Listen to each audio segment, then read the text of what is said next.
Fried potatoes and onions, just like my mama made.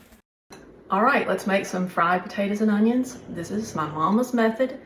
I did not come up with this, so I'm just showing you how she made them. A couple of things we need to talk about are the potatoes. She would use russet potatoes, she would use golden potatoes, she would use white potatoes. It didn't matter. But one rule of thumb when she made fried potatoes, if it was a potato that had a thick skin on it, she would peel them. If it was potato like I'm using today, these are golden potatoes, the skin on these is relatively thin, so she would not peel these. She would go in and get those places like that and just cut them out. But if you notice how thin that skin is, she would typically leave the skin on if she was working with a golden potato. But that's up to you. But I'm just going to go through and cut out some of those dark spots, and then I'll cut them into smaller pieces. These have been washed really well, and I have about 6 medium-sized potatoes here. The key on frying potatoes, don't overcrowd the pan. If you want a crispy potato at the end of the process, don't crowd the pan. Use a skillet, use something that's got plenty of surface area on it. You'll hear me talk about that a lot in my videos when it comes to the size of pans. They're easy to mess up if you don't know what you're doing. So I'm just going to take these and cut these into smaller pieces. Now, sometimes I'll use my cutting board. Most of the time I will. I'm just going to cut them like my mama used to cut things. Someone asked me in an earlier video about my knife and what brand it was, and I looked back at the comments, but there were so many comments I couldn't find it after I found out the name. These are Cuisinart knives, and this is not a sponsored video. If they would like to sponsor me, they know how to reach me. But Mama would just slice her potatoes about this size, just like that. These are cooked with onions. I've already cut up a half of an onion and sitting over there waiting on me. But she would just go right down the center. Be careful if you're not used to doing it this way, because you don't want to get yourself in the emergency room. I found using the cutting board is safer if you're not, used to being in the kitchen very much. But this is a little faster if you know how to manage the knife without hurting yourself. All kinds of people are trying to learn and figure out how to make those dishes that their mamas or grandmas used to make. I stayed in the kitchen with my mama all the time. She was an excellent cook, and she taught me the foundation of everything I know about cooking. And then later in my life, when I was in high school, I started working when I was 16 years old, and I had a job and I worked for a catering company. And the lady that owned that catering company taught me a lot as well. So I just always took an interest in food and cooking. And over the years, I taught myself a lot. I learned from other people. I have catered a lot on my own over the years. Yeah, so foundations, in my case, came from my mama. All right, so we have our potatoes cut up. They look like that. I'm gonna add in, this is a large onion that I cut into pieces about that big. I used about half of that large onion for that. I'm gonna add them to the potatoes, and we're going to season these. Some people will soak their potatoes in water for a little while before they fry them. All that's doing is just releasing the starch, and that's great. It works great if you've got the time. I don't have the time to do that today, so I'm just going to season these. And my mama added flour to a lot of things that she would fry. In terms of vegetables, she used it on her squash, her okra. She used it on potatoes. I'm going to be adding a little bit of flour to this, And what that's going to do is make it crispy.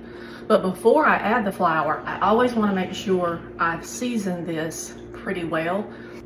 You can season these any way you want to season them.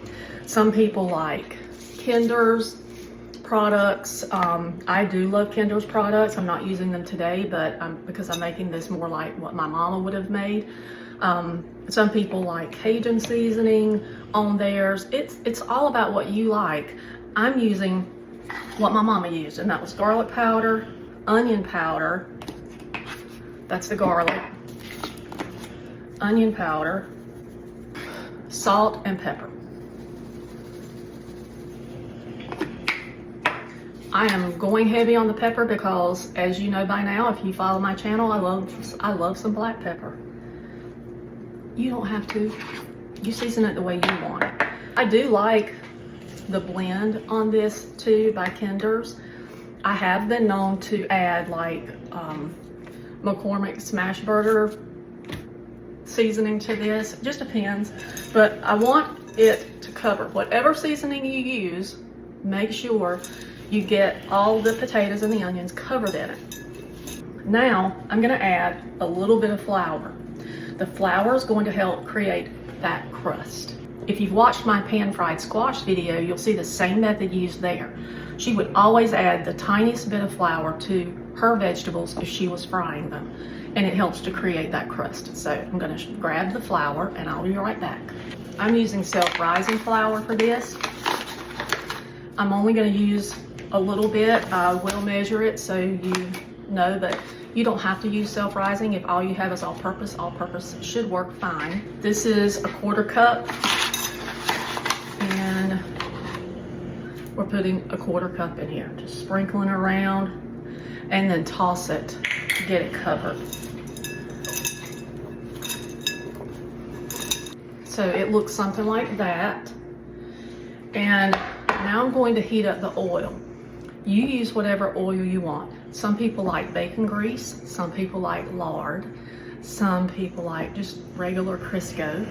I am going to be using canola oil today, and I have it heating up on the stove, and as soon as I'm ready to drop these into that oil, I'll show you what that looks like.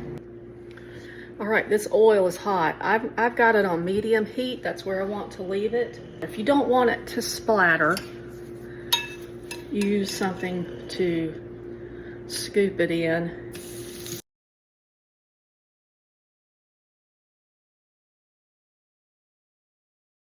So on medium heat, now I'm going to put a lid on this. The reason I'm putting the lid on it is I want to trap the steam just long enough to cook the potatoes until they're fork tender.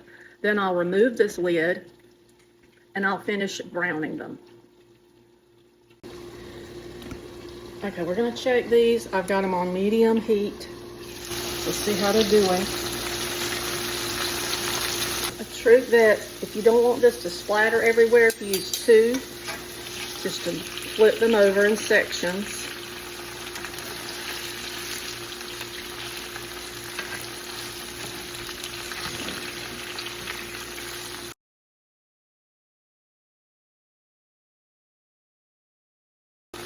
I'm going to put that lid back on just a few more minutes, probably about 3 more minutes, and get those completely tender. Then I'll take the lid off and we'll finish browning them. I just want to see if these are fork tender. And they are. So, yeah. Now that they're fork tender, I will keep the lid off and I'll finish getting these crispy. I like mine really brown. And notice I'm not mashing them up. Although if you do mash them up, it's no big deal because those mashed pieces, they just become crispier. These are ready. I think I'm gonna flip them one more time. Oh yeah, these are great.